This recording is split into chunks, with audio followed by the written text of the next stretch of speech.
When we think of Bengaluru today, we think of tech, right? The Silicon Valley of India. But we're going to rewind the clock a bit to a totally different era, a time when power wasn't just in government buildings, but was fought for and won on the streets. This is the story of MP Jairaj, a name that once made the whole city hold its breath. It really makes you wonder, doesn't it? Who actually rules a city? We assume it's the mayor, the police, the people we see on TV. But what if there's another kind of power, one that operates in the shadows? Well, the story of MP Jairaj is a masterclass in that kind of power, the kind that grows completely outside the law. See, a guy like Jairaj doesn't just appear out of thin air. He was a product of his time and his city. So to really get who he was, we first have to dive into the Bengaluru underworld of the 70s and 80s. And trust me, it was a whole different world. Now, when we say underworld, don't just think of random street crime. No. This was an organized system, a whole ecosystem built on muscle, intimidation, and influence. It was all about controlling real estate, settling business disputes, and making sure the right politicians owed you a favor. This was the stage, and our story is about to begin. And right into the middle of all this walks a young, hungry, and incredibly ambitious man, MP Jairaj. He wasn't born into this life. He clawed his way to the top, one bloody fight at a time. So the question is, how on earth did he pull it off? Well, his rise was anything but random. It was a calculated, brutal climb. It all started with his reputation. He was known for his raw physical strength and just being absolutely fearless. Then, he pulls off a major crime that puts him on everybody's map. From there, it was like a chess game, methodically taking out his rivals one by one until there was no one left standing. He had become the Dawn. And his defining feature was pure audacity. Get this. He attacks a rival, not in some dark alley, but inside a packed city courthouse, in the middle of the day.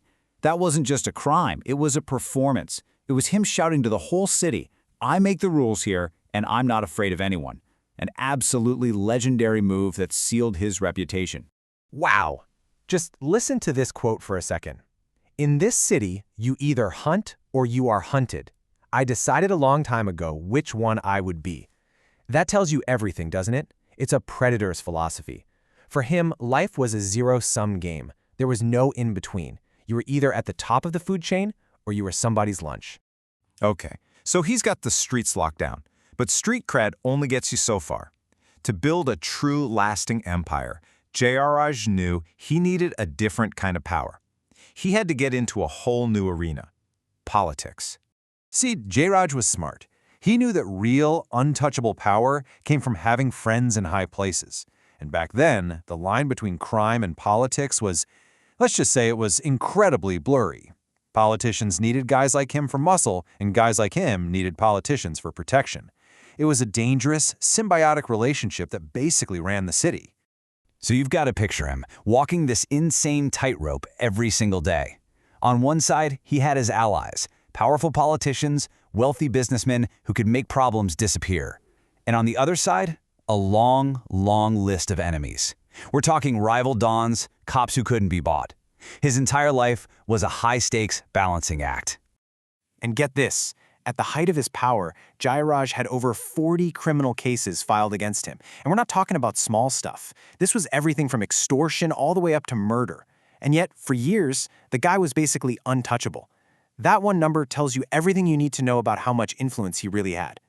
But here's the thing about empires built on fear and violence. They never, ever last. The same ruthless world that Jairaj had mastered was now turning on him.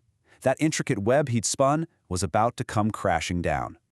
His fall wasn't just one single event. It was more like a perfect storm. First, you had new rivals popping up, younger guys who were even more ruthless than he was. Then, the political tides turned. His protectors lost their power, and suddenly he was exposed. That gave the police the green light to go after him hard. It all led to one final brutal showdown. And this chart really visualizes it perfectly. You can see his own power had peaked, but at the same time, his rivals were getting stronger, and the heat from law enforcement was just ramping up and up. He was being squeezed from all sides, and there was simply nowhere left to run. The end came exactly how you'd expect, violently. On November 21st, 1989, he was assassinated in a calculated hit by his rivals. It was a bloody end to a bloody reign, and just like that, the king was dead. But when a figure casts a shadow that big, what happens when he's gone? Well, the story doesn't just end there. We have to talk about the legacy, the mark that Jairaj left on the city of Bangalore. You see, his legacy is really complicated. He didn't just commit crimes.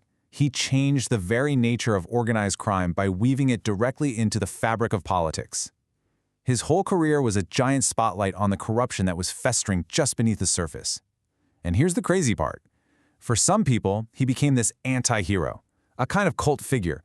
And that's because people saw him in totally different ways. To the police, to his rivals, to his victims, he was a ruthless monster. Simple as that. But to some of the city's poor, he was like a Robin Hood figure, someone who'd help them out when the official system failed them. Others just saw him as a pawn in a bigger political game. And for many, he's just a symbol of a wilder, crazier time in the city's past. This final quote, I think, just nails it. The city created him, and in turn, he remade the city in his own image. It's this perfect loop, right? The conditions in Bangalore allowed a man like Jairaj to rise, and in rising, he changed the city forever. You can't tell the story of one without the other. And so, that leaves us with one last question to chew on. Do figures like Jairaj just vanish forever? Or does history repeat itself? Do new dawns just rise up to take their place when the conditions are right? It's something to think about as we look at our own cities today. Thanks for joining me on this deep dive.